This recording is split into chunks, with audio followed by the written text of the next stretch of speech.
பத்திரிகைகள் வேலை செய்யறேன். இந்த மேட்டர் நாளைக்கு இந்த மெசேஜ் கண்டிப்பா பத்திரிகைகள் வரப்போகுது. ஒரு அமெரிக்கக்காரர் ஒரு வெளிநாட்டிலிருந்து ஒரு பெண்ணை காப்பாற்றினார் தகவல் நாளைக்கு பத்திரிகையில் கொண்டு வரேன் என்கிறார். அந்த மனிதர் நான் நியூயார்க்காரரும் இல்லை, அமெரிக்காரரும் இல்லை.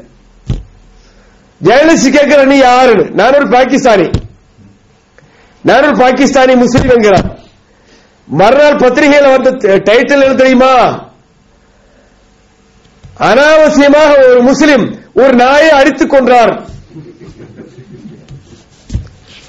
அனாவசியமாக ஒரு முஸ்லிம் ஒரு நாயை அடித்துக் கொன்றார் என்பதுதான் நாளை அடுத்த நாள் வந்த தகவல். இது நமக்கு பல உண்மைகளை உணர்த்துகின்றன. மீடியாக்கள் எப்படி தகவல்களை புரட்டுகிறது என்பதற்கு ஒரு பெரிய எடுத்துக்காட்டு. இப்படித்தான் இருக்கிறார்கள். அவர்கள் செஞ்சால் ஒண்ணு, நாம செஞ்சா ஒண்ணு. இன்று முஸ்லிம் என்ற இந்த பெயர் ஒரு தீவிரவாதிகளுடைய மறுபெயராகவே கருதப்படுகிறது. நாம் எல்லாம் இந்தியன்ஸ், தமிழியன்ஸ், முஸ்லிம்ஸ் எல்லாத்துக்கும் முன்னாடி சகோதர சகோதரிகளை நம்முடைய சிறு பருவத்தில் எனக்குறே இப்ப எனக்கு பெரிய அதிக வயசாயிருச்சு. என்னுடைய வயசுல உள்ளவங்க எல்லாரும் இருக்கிறாங்க. தமிழ்நாட்டில் இருக்கக்கூடிய காலங்களில் என்னைக்காவது இஸ்லாம் பற்றி முஸ்லீம் பற்றி தீவிரவாதி என்ற ஒரு பத்திரிகையில ஒரு புத்தகத்தில் வந்து கேள்விப்பட்டிருக்கிறோமா? நிச்சயமா இல்ல. ஒரு 30-40 வருஷத்துக்கு முன்னாடி வரையிலும் இஸ்லாமும் தீவிரவாதமும் இணைத்து சொல்லப்பட்ட ஒரு வரலாறே இல்ல. 30 ஆண்டு 35-40 ஆண்டுகளுக்கு பிறகுதான் பத்திரிகைகளிலும் மீடியாக்களிலும் இஸ்லாமும் தீவிரவாதமும் இணைத்து பிழைத்து சொல்லப்படுகிறது. இது திட்டமிட்டு இஸ்லாமிய வளர்ச்சியை குறைப்பதற்காக, இஸ்லாமிய வளர்ச்சியை தகர்ப்பதற்காக பகைவர்களால் இஸ்லாமிய எதிரிகளால் செய்யப்படுகிற மோசடிகள் என்பதை நாம் புரிய வேண்டும். இந்த மார்க்கத்துடைய வளர்ச்சியை கண்டு கண் கலங்குகிறவர்கள் எப்படியாவது இந்த தீவிரவாதத்தை இந்த அப்பாவி மக்கள் மீது சுமத்த வேண்டும் என்று விரும்புகிறார்கள். நம்முடைய சகோதரர் ஜாக்கிர் நாயக் இஸ்லாம தீவிரவாதம் என்கிற சீடியை எல்லாரும் நீங்க பார்த்திருப்பீங்க. தீவிரவாதம் முதல்ல உலகத்தில் எப்போது வந்தது, எங்கிருந்து வந்தது, எத்தனை குழுக்கள் தீவிரவாதத்தில் ஈடுபட்டிருக்கிறாங்க, என்னென்ன மதவாதிகள் அதில் ஈடுபட்டிருக்கிறாங்க, இதுல முஸ்லிம்களுடைய பெர்சன்டேஜ் என்ன என்பதை விலாவாரியாக நமக்கு விளக்கி தருகிறார். நான் கீழே போகல. நாம் சொல்வது 30 ஆண்டுகளுக்கு முன்னர் தமிழகத்தில் அல்லது 35 ஆண்டுகளுக்கு முன்னர் தமிழகத்தில் நம்முடைய சிறு பருவத்தில் இஸ்லாமும் தீவிரவாதமும் என்று இணைத்த ஒரு டைட்டிலையோ ஒரு புத்தகத்தையோ ஒரு பத்திரிகையோ ஒரு செய்தியை பார்க்கவே முடியாது. திட்டமிட்டு இப்போது 40 வருஷத்துக்கு பின்னால் காரணம் என்னது? 40 ஆண்டுகளுக்கு பிறகு ரொம்ப குரோத் இருக்க இஸ்லாமிய மார்க்கத்தினுடைய அந்த ஃபாஸ்டான அந்த வளர்ச்சி, இதை கண்டு கண் கலங்குகிறவர்களால் கட்டிவிடப்படுகிற அவதூறுகள். இதை விட விசேஷம் சொல்லித்தார நாம் நம்புகிறோமே குர்ஆன், இந்த மாதத்தில் இறங்கியதே குர்ஆன். இந்த குர்ஆனை போல தீவிரவாதத்தை எதிர்க்கிற ஒரு வேதத்தை, ஒரு நூலை, ஒரு சித்தாந்தத்தை, ஒரு அரசியல் சாசன சட்டத்தை கொண்டாங்க. தீவிரவாதத்தை எதிர்க்கிறதுக்கு குர்ஆன் எதிர்ப்பதற்கு தயாரானதை போல வேற யார் எதிர்க்கிறாங்க? நான் ஆரம்பத்தில் ஓதுற வசனம் அதைத்தான் சொல்லுகிறது.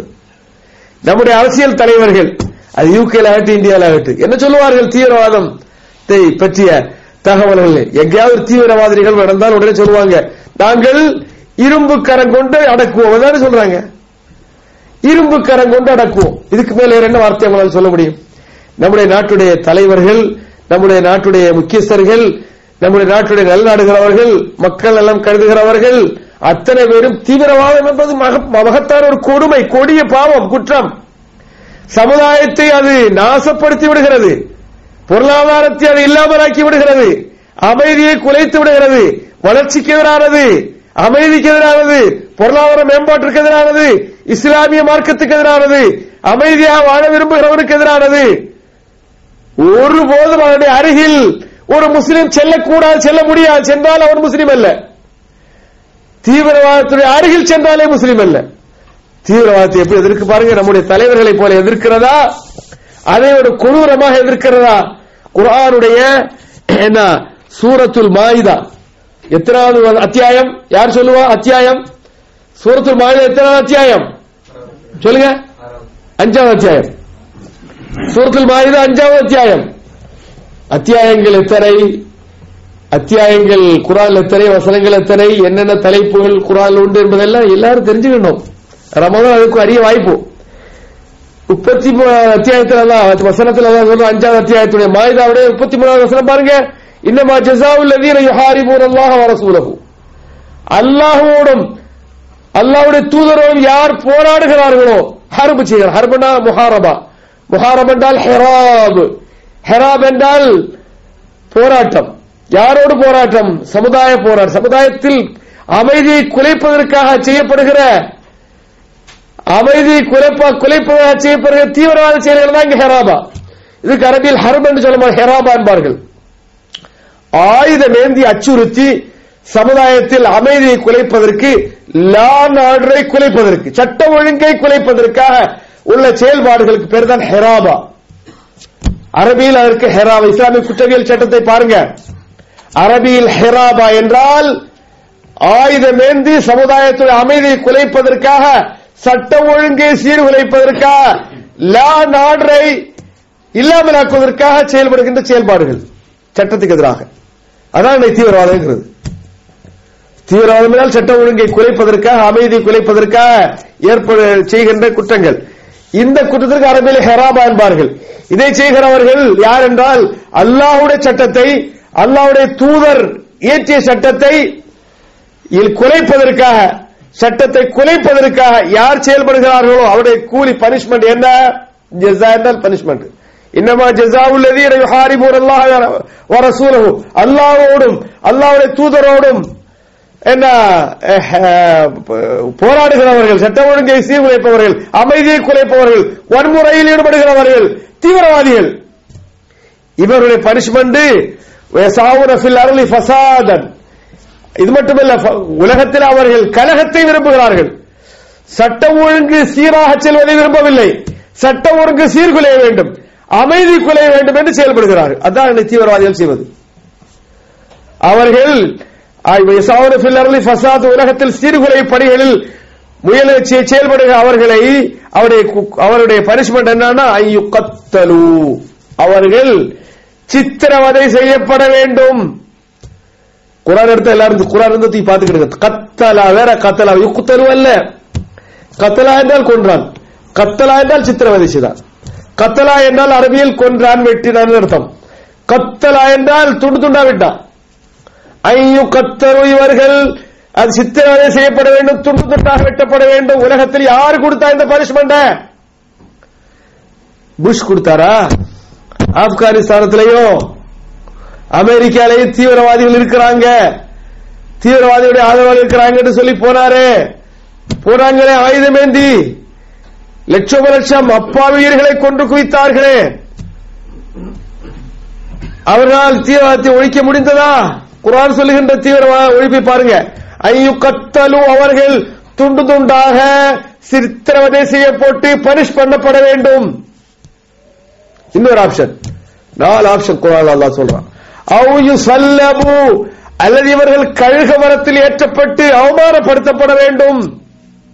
ஒரு தீவிரவாதி, ஒரு டெரரிஸ்ட், அவரை கை களவமா பிடிச்சா அவரை என்ன செய்யணும்? இஸ்லாமிக் ஸ்டேட்ல என்ன செய்யணும்? இந்துக்கே இல்ல, இஸ்லாமிக் ஸ்டேட்ல.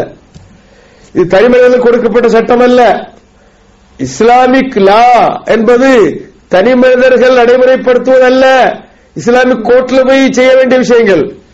அவு யுஸல்லபு, இவர்கள் சலீபில், சலீப் என்றால் கழுகு மரம், கழுகு மரத்தில் ஏற்றப்பட வேண்டும்.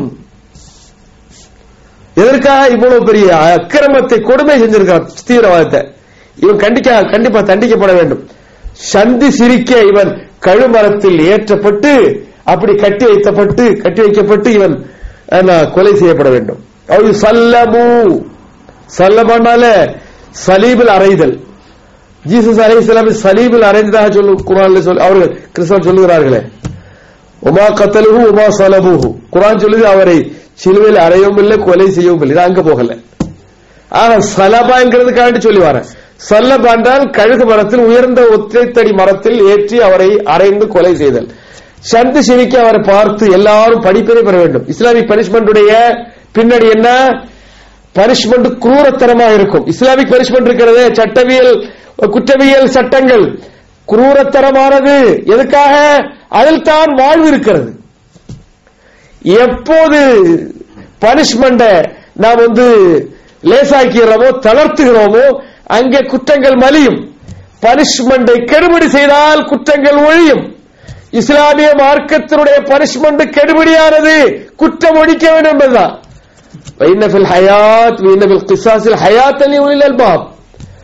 கிசாஸ் இருக்கிறது, கொலைக்கு கொலை பழி. ஒருவர் கொலை செய்து விட்டால் வாழ்க்கையில் போய் கொலை செய்தவரை கொலைக்கு கொலை, பழிக்கு பழி வாங்கலாம். மன்னித்தல் என்பது வேற. இந்த கிசாசுக்கு இறைவன் என்ன சொல்ல தெரியுமா?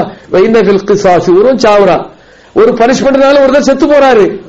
அல்லாஹ் குர்ஆன்ல சொல்றான், இந்த பனிஷ்மெண்ட்னால இவர்தான் ஒருத்தர் சாவுறான், 1000 பேருக்கு வாழ்வு அளிக்கப்படுகிறது.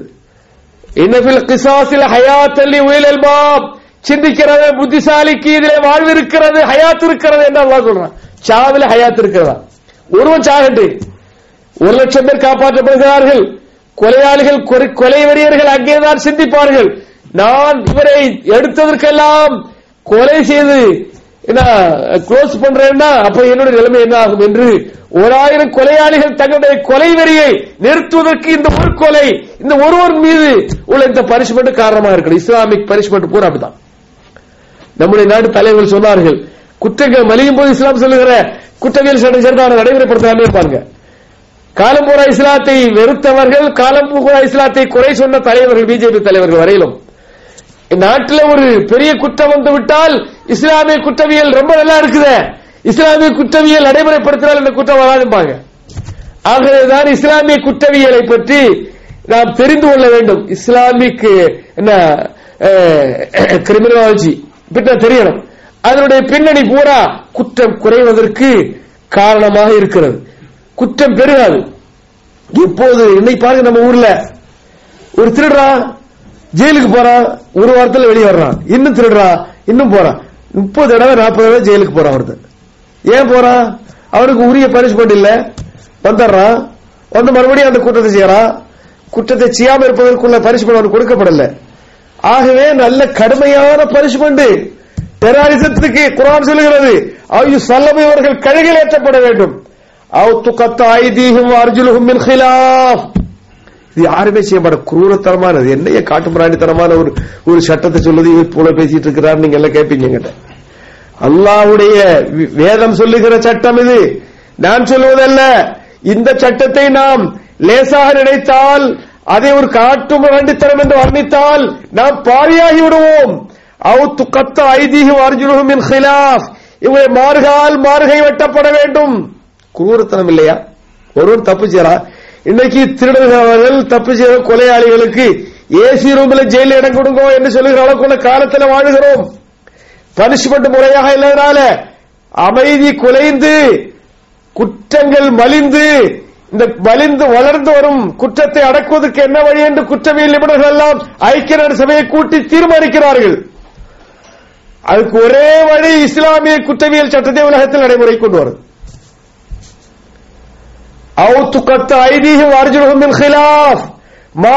மார்கை வெட்டப்பட வேண்டும்.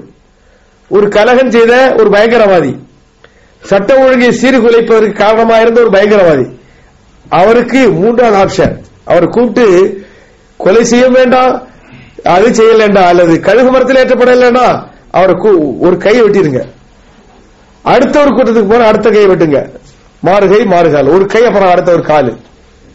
வாழ வேண்டாம், சட்டம் ஒழுங்கை சீர்குலைத்தோ ஏன்